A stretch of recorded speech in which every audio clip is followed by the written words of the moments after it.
रामपुर की इनकलाबी बहादुर आवाम को मेरा सलाम, मेरी राम राम। ये शहर बहुत सुंदर है, लंबा इसका इतिहास है, यहाँ बहुत चीजें देखने को हैं,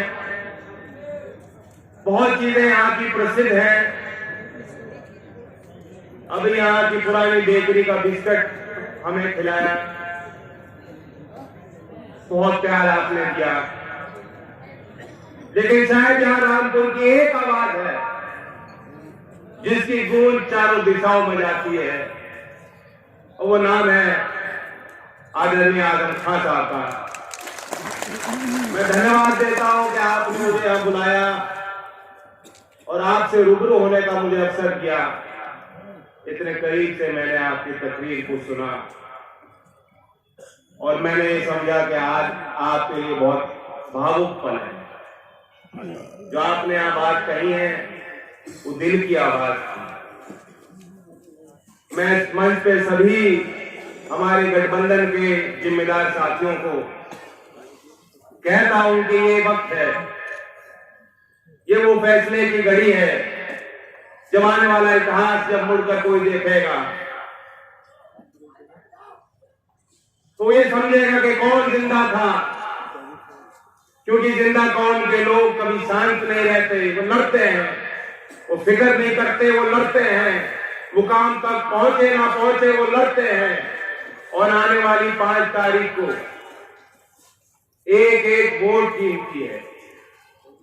इसे जिसे जो जिम्मेदार हैं मंच पे हैं उनकी बड़ी जिम्मेदारी है। अब्दुल भाई, आपने कहा कि कोई भी घर का व्यक्ति जब बच्चा पैदा होता है तो शायद आपकी स्थितियों को देखकर अब्दुल नाम न रखे। मुझे तो बेटियां पसंद हैं, लेकिन मैं कह सकता हूं कि जो आपके अंदर हुनर है और काबिलियत है, हर एक माँ और पिता चाहते हैं कि उनके घर में एक अब्दुल आपके जैसा पैदा हो। अब्दुल्ला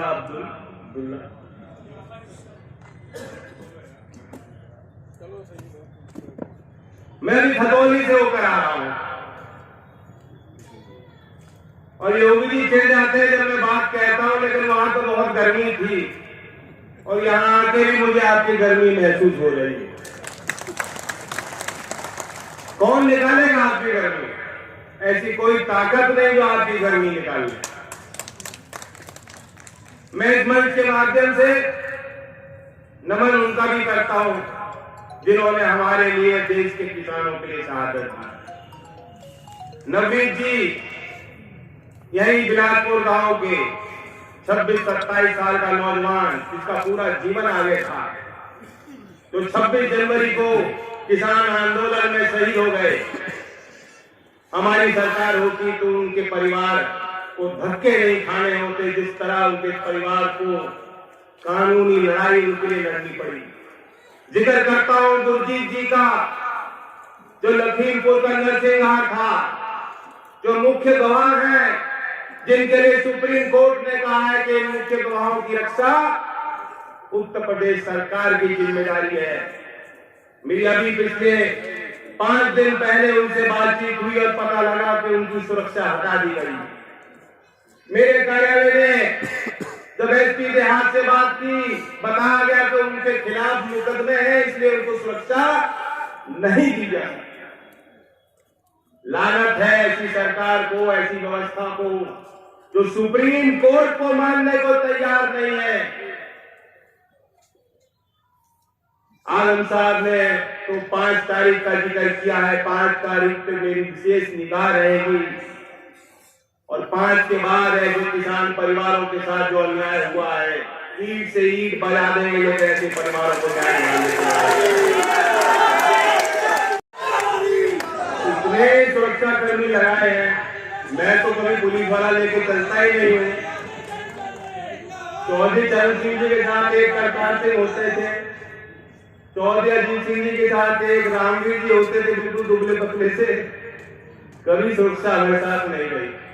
ये शायद सब आपकी सुरक्षा नहीं लगाएगा। इनका कोई दोष नहीं, ये भी हमारे हैं, अपने हैं, किसान के घर परिवार में पैदा हुए हैं।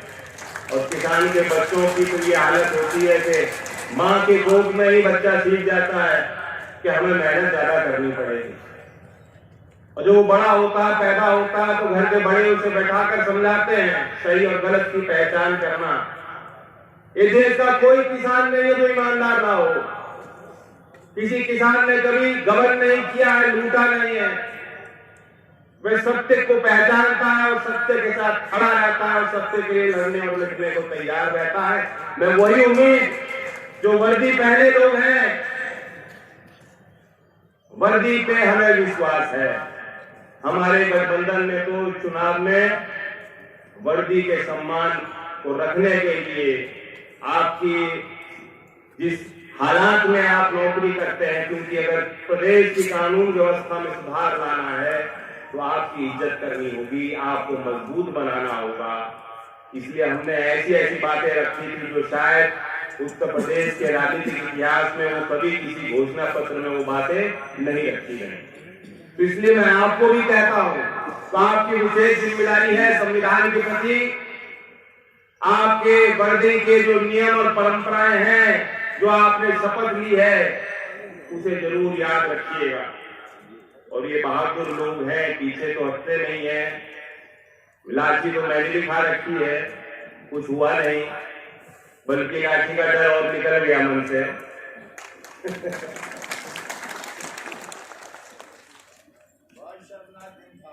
उस परिवार की भी मैं बता दूं, जिस परिवार को मैं जब मिलने जा रहा था तो पूरी सरकार आमने सामने मेरे इस रास्ते को रोकने पर खड़ी हो गई।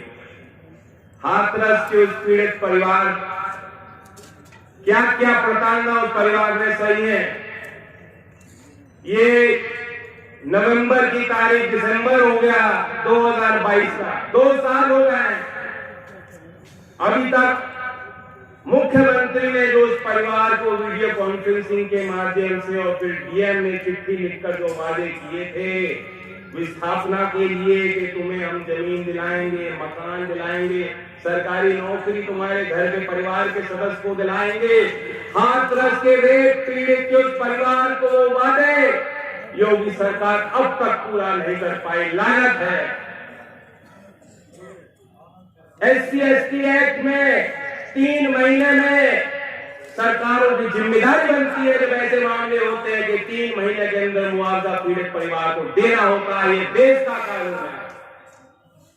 लेकिन योगी जी इन कानूनों को नहीं जानते, नहीं मानते। योगी जी तो गुस्से में रहते हैं, छोटा मोगैम्बो कहते हैं उनको कुछ लोग। मैं उनको भी कहूंगा कुछ मुस्कुराओ यार। मैं जानता हूं आप टेंशन में हो, प्रदेश संभल नहीं रहा, बहुत झूठ बोल बोल के यहां तक पहुंच गए। अब क्या करें। इन्होंने वादा किया था कि किसान के घर 5 साल बिजली नहीं आएगी, बिल नहीं आएगा बिजली का। अब मीटर लग रहे हैं। मैं चेतावनी देना चाह रहा हूं, आपकी तैयारी क्या है। अब स्मार्ट मीटर लगाए जाएंगे, प्रीपेड बिजली की व्यवस्था होगी। पहले आप बिजली के लिए पैसा जमा करोगे, उसके बाद बिजली मिलेगी। यहाँ की जिम्मेदार मोहतरमा ने इतना विकास की बात यहाँ खोली, उनकी पोल भी खोली, सरकारी अस्पतालों की बात की। उनके पति जेल में बिजनौर में हैं, बहुत साथी हैं, उनकी हिम्मत को मैं दाद देता हूं। उन्होंने जो बात कही बिल्कुल सही कही। सरकारी अस्पतालों में कोई व्यवस्था नहीं है। सरकारी स्कूलों की हालत है कि सारी संपत्तियों को ये सरकार बेचने को तैयार है। हजारों सरकारी स्कूलों को बेचने या उनको निजीकरण में निजी हाथों में सौंपने की तैयारी योगी सरकार। तो ये लड़ाई रामपुर की तो है, लेकिन ये बड़ी लड़ाई की सैद्धांतिक वैचारिक लड़ाई। मैं आपको ये वादा करने आया हूं और कोई लंबी चौड़ी बात नहीं कहूंगा। बहुत बुद्धिजीवी लोग हैं जो यहाँ आए हैं, सब कुछ सहन करके यहाँ जुटे हैं। मैं आभार व्यक्त करता हूं मैं ये वादा आपको करता हूं, 7 तारीख से संसद का सत्र चालू है। अगर यहां कोई गड़बड़ी हुई, वैसे प्रधानमंत्री जी सदन में आते नहीं है, आप तो अनुभवी हैं, देखते हैं सब लोग। जब पहली बार घुस रहे थे उस इमारत में, पवित्र इमारत में, तो बिल्कुल लेट थे। उन्होंने धरती चूम कर ये वादा किया था कि इस मंदिर का मैं ख्याल रखूंगा, इज्जत करूंगा, लेकिन वो अक्सर आते नहीं। लेकिन मेरा हक बनता है आपके आशीर्वाद से उस सदन में राज्यसभा के सांसद के तौर पर मुझे एक अवसर मिला और मेरी जिम्मेदारी बनती है। आप मेरा खून हो, मेरा परिवार हो। अगर आपके साथ कोई अत्याचार और अन्याय होगा 5 तारीख में, तो वह गूंज वहां दिल्ली के उस सदन में उठेगी। हमें अपने देश के संविधान पे विश्वास रखना होगा। मैं आपको उदाहरण देता हूं कि देश तो अभी भी नियम कायदे कानून से चलता है। जब आजम खान साहब को न जाने क्यों घेरा गया और रामपुर को, इनको नहीं मैं तो कहूंगा रामपुर के पीछे हाथ धो के पड़ गए हैं आप लोगों।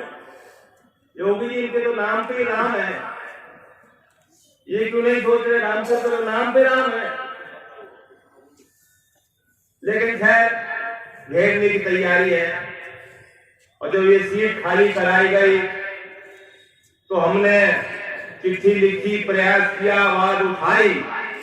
पहले तो उन्होंने आनाकानी की कि नहीं नहीं, नियम नहीं है, 2 साल के ऊपर की सजा होती है तब सदस्यता जाती है।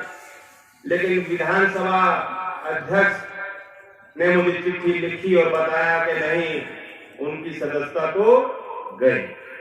और इसलिए खतौली में जहां मैनपुरी और रामपुर में चुनाव हो रहा है, साथ साथ खतौली में भी चुनाव इन्हें घोषित करना पड़ा।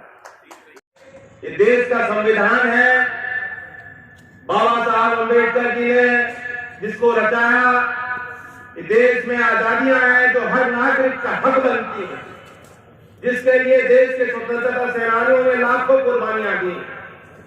हम उन्हें भुला नहीं सकते। मैं इस मंच से कहना चाहता हूं कि आप जिंदा कौम के लोग हैं, जो रामपुर की पहचान रही है, जो रामपुर की पहचान रही है। छबरौली का नाम आप जानते होंगे। जिस तरह से छबरौली कवि चौधरी चरण सिंह, फिर चौधरी अजीत सिंह और हमेशा लोकदल से जुड़ी हुई है, उसी तरह रामपुर की पहचान आजम खान जी से जुड़ी हुई है।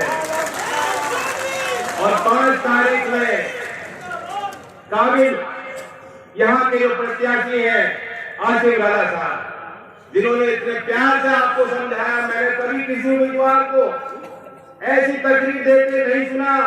यही परिस्थितियों की गवाही है, यही गवाही है कि किस तरह से सरकार घेरना चाह रही है। प्रत्याशी बताता है कि मैं ये करूंगा, ये क्षेत्र का मिजाज है, ये मेरा इतिहास है, ये मेरा आपको वादा है। पहली बार मैंने सुना कि प्रत्याशी खड़े होकर चुनाव आयोग के नियम आपको बता, ये उनकी मजबूरी है।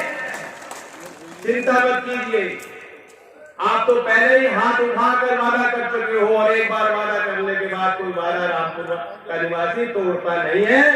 तो एक एक वोट समाजवादी पार्टी के चुनाव चिन्ह साइकिल पर 5 तारीख पे आप वोट देके गठबंधन को मजबूत बनाए। ये समझ लीजिएगा कि चौधरी जयंत सिंह, मुझे चौधरी अजीत सिंह जी की स्मृति में आप वोट देंगे। धन्यवाद। जय हिंद, जय भारत।